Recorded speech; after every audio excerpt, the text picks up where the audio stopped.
Hello, welcome to Buga's Product Factory. This factory was designed by Nicolás Aristizábal, Juan Camilo Pulido, Juan Camilo Sánchez, Carolina Ortiz, and Sofia López. In this video, we're going to explain how this factory works from the arrival of raw material to be processed to the dispatch and transportation of the final products to the logistic operators in 6 cities of Colombia. In the beginning, we have the transportation of raw material from the San Buenaventura port to the factory in Buga. It is important to highlight that this raw material must be what is necessary to satisfy the monthly demand of products. This is why we decided to transport 5,280 sheets using only one truck. After the sheets arrive at the factory, they go through a process of separation, in which each sheet is placed in 2 sheets. After this, all the sheets are stored in a raw material warehouse, that is the Q2. While all this process is taking place, the factory has already started processing products. This is because the factory at the beginning of the simulation already has an initial inventory of raw material, which is exactly the amount needed to satisfy the weekly demand.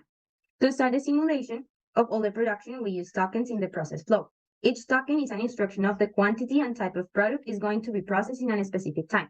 For example, in this first token, it says that in time 0, 90 products of type C must pass from the raw material inventory to the initial queue of the latest station.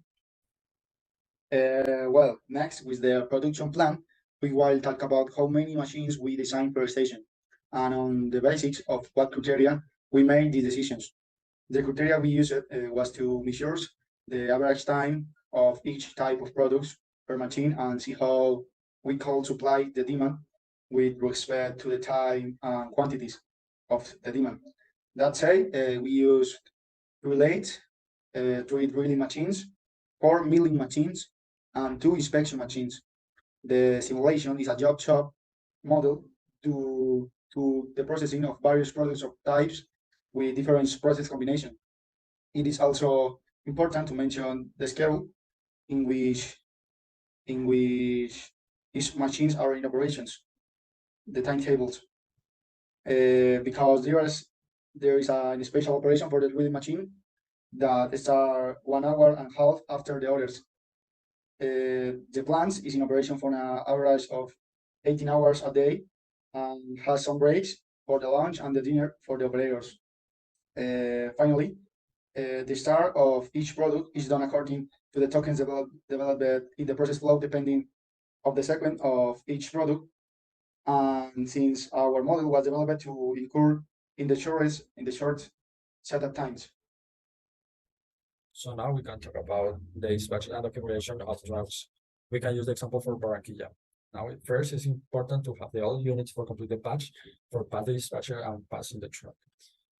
For example, in Barranquilla, in the time 929 of the simulation, the all units is complete for passing the dispatch. For example, for product A, we need 75 units. In the product B, we need 50 units.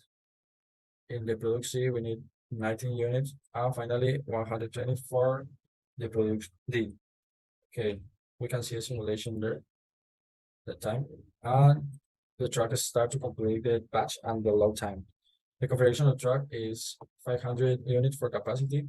The time to load time and the unload time is 0.50 minutes, and the max speed is 30 kilometers per hour. So it's important to have the initial inventory in the different cities because it's the demand of that week, and we transport the demand for the next week, the units for the next week. We can see the travel of the truck in the map, and they finish the process. The statistics. We use in FlexSim the dashboard and the performance measurements. We're going to start with the production statistics. In these 2 tables, it can be seen that the established demand per product was fulfilled. We produced 710 products of A, 680 products of B, 660 products of C, and 590 products of D. Therefore, the total production was 2,640 products. In the following 2 tables, it can be noted that the order of production was taught according to the production time. Product A and C, which have a shorter time, were the most produced at the beginning of the week. Meanwhile, the product B and D, that have a longer time, were produced a few at a time in order to meet the demand. In the following 2 tables, it can be seen that the minimum overall production for all the products was 10.29 minutes, and the longest was 1,216 minutes, in other words, 20 hours. Likewise, with the cycle time data in PT, it can be concluded that the products have an average time of 1,086 minutes, in other words, 18 hours in the finished product cubes. We're going to continue with the use of the resources. In these two tables, it can be seen that the most of the time the machines are processing with percentage around the 90% to the 69% in the same way that the setup times are minimum. With respect to the graph on the right, we can see that it agrees with the previous one, where the most of the time the machines are operated and the big red gaps refers to the off shifts. Okay, so we can pass to the idle time, and with this graphic, we can conclude that the machine with the highest percentage of idle time is the mild machine that presents this maximum, and on the other hand, we have the light machine that presents this minimum. In these graphics, we can see that on average, the machines can be processing two products, since their average width is in range of 2 to 1.17 products. In the weak graphics, it can be concluded that the objective was met, since it can be seen that there is no product in production or on standby. In the series statistics in arrives, we can show with the statistics that the city with the shortest resupply time is Barranquilla. This is the farthest from the factory, but we put in the first trip her demand. On the other hand, we have Bogota followed by Medellin because we need 2 trips to satisfy her demand. In the final inventory, we can conclude that the main objective of the project was met, thanks to the fact that the cities was supplied with their corresponding demand so that they could have their inventory to start each week as request. Thanks for all.